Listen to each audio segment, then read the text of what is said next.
അസ്സലാമു അലൈക്കും. അൽഹംദുലില്ലാഹി റബ്ബിൽ ആലമീൻ. Welcome to my channel Islam solution. ഇന്ന് പറയാൻ പോകുന്നത് പലരുടെയും സന്തോഷത്തിനും വിജയത്തിനുമൊക്കെ തടസ്സമാകുന്ന കുറേ കാര്യങ്ങളുണ്ട്.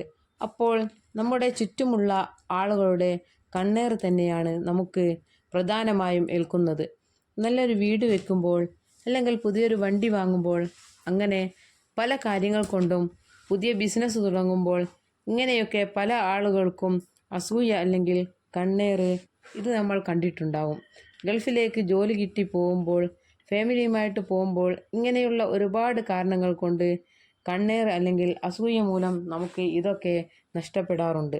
അതുപോലെ തന്നെ കുട്ടികൾക്ക് ഉയർന്ന വിദ്യാഭ്യാസം ലഭിക്കുമ്പോൾ ഇങ്ങനെയുള്ള കാര്യങ്ങൾക്ക് പിന്നീട് അതുപോലെ തന്നെ നല്ല കല്യാണങ്ങൾ റെഡിയാകുമ്പോൾ, അതുപോലെ ചെറിയ കുഞ്ഞു മക്കളെ കാണുമ്പോൾ, അവരുടെ കളിച്ചിരിയുള്ള ചെറിയ മക്കളെ കാണുമ്പോൾ ഇങ്ങനെയുള്ള ഒരുപാട് കാര്യങ്ങൾ കൊണ്ട് നമുക്ക് സന്തോഷമുണ്ടാവും. പക്ഷേ മനസ്സിൽ നന്മ ഉള്ളവർക്കേ സന്തോഷം ഉണ്ടാവുകയുള്ളൂ. ബാക്കിയുള്ളവരൊക്കെ പുറമേ ചിരിച്ചു കാണിക്കും. ഉള്ളിൽ നമ്മളോടുള്ള ഒരു തരം സങ്കടവും ദേഷ്യവുമായിരിക്കും. പുറമേ ഭയങ്കര സന്തോഷമായിരിക്കും. അപ്പോൾ മുത്തുനബി സല്ലല്ലാഹു അലൈഹി വസല്ലമ തങ്ങൾക്ക് പോലും കണ്ണേറ് തട്ടിയിട്ടുണ്ട്.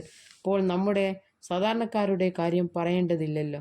അതുകൊണ്ട് സയൻറ്റിഫിക്കലി പോലും കണ്ണേറ് തെളിയിക്കപ്പെട്ടിട്ടുണ്ട്. ജീവിതത്തിൽ എപ്പോഴും സന്തോഷവും വിജയവും ആരോഗ്യവും ആയുസ്സും എല്ലാവരും ആഗ്രഹിക്കുന്നുണ്ടല്ലോ. അപ്പോൾ അള്ളാഹു എപ്പോഴും നമുക്ക് സന്തോഷം തരട്ടെ. നമ്മൾ ആദ്യം ചെയ്യേണ്ടത് നമ്മോട് അസൂയുള്ളവരെ കണ്ടെത്തുക എന്നതാണ്. അപ്പോൾ അതെങ്ങനെ മനസ്സിലാക്കാം? നമ്മോട് അസൂയുള്ളവരെ കുറേയൊക്കെ നമ്മൾക്കൊക്കെ അറിയുന്നുണ്ടാവും. ചില ആളുകൾ നമുക്ക് തീരെ മനസ്സിലാക്കാനും പറ്റില്ല. ഇങ്ങനെ കുറച്ച് ആൾക്കാരും ഉണ്ട്. അവരുടെ ഉള്ളിൽ നിറയെ വിഷം ആയിരിക്കും. അസൂയയും കിബറുമൊക്കെ ആയിട്ട് നമ്മളോടുള്ള അസൂയ ഉണ്ടെന്ന് തിരിച്ചറിഞ്ഞാൽ അപ്പോൾ തന്നെ അവരുമായി കുറച്ച് അകലം പാലിക്കുക. എല്ലാ കാര്യങ്ങളും ഷെയർ ചെയ്യാതിരിക്കുക. ഇനി എന്തെങ്കിലും സന്തോഷമുള്ള കാര്യങ്ങൾ പറയാനാണെങ്കിൽ തന്നെ അവർ കേൾക്കുന്ന തരത്തിൽ സ്വയം മാഷാ അല്ലാ എന്ന് പറയുക. അപ്പോൾ അവരും അറിയാതെ മാഷാ അല്ലാ എന്ന് പറയും. എനിക്ക് ഫീൽ ചെയ്തിട്ടുള്ള അസൂയക്കാരുടെ ലക്ഷണങ്ങൾ പറയാം. ഒന്ന്, നമ്മുടെ ജീവിതത്തിൽ നടക്കുന്ന ഏറ്റവും ചെറിയ കാര്യങ്ങൾ പോലും അറിയണമെന്ന് ആഗ്രഹിക്കുന്നവർ. ചെറിയ കാര്യങ്ങൾ പോലും ചിക്കിച്ചികഞ്ഞ് അന്വേഷിക്കുക എന്നൊക്കെ പറയാറില്ലേ? അതുപോലത്തെ കുറച്ച് ആൾക്കാരുണ്ട്. നമ്മൾ ഒന്ന് പുറത്തേക്ക് പോകുമ്പോൾ എല്ലാവരും കൂടെ എങ്ങോട്ടാ പോയി എന്നൊക്കെ ചോദിക്കുന്ന കുറേ ആൾക്കാരുണ്ടാവും. വെറുതെ പോയതാണോ, എന്തിനു പോയി, ഇങ്ങനെ ചോദിക്കുന്ന, ഉത്തരം കൊടുത്താലും പിന്നെയും ചോദിക്കുന്നവരുണ്ട്. ഇനി ആരെങ്കിലും ഗൾഫിലേക്ക് ജോലി കിട്ടിപ്പോയാൽ ഒരുപാട് ചോദ്യങ്ങൾ ചോദിക്കും. ജോലിയായോ, ആയില്ലേ, ഇങ്ങനെ ഓരോന്നൊക്കെ ചോദിക്കുന്നവരും ഉണ്ടാകും.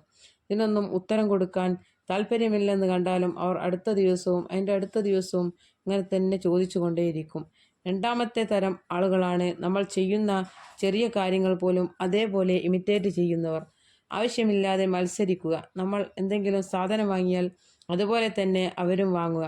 നമ്മൾ ചെയ്യുന്ന കാര്യം അതേപോലെ അവരും ചെയ്യുക പറഞ്ഞില്ല. പക്ഷേ എത്ര പണം മുടക്കിയിട്ടാണെങ്കിലും ആ കാര്യം നമ്മൾ ചെയ്തതിനേക്കാൾ അടിപൊളിയായി ചെയ്യും അവർ ശ്രമിക്കുക.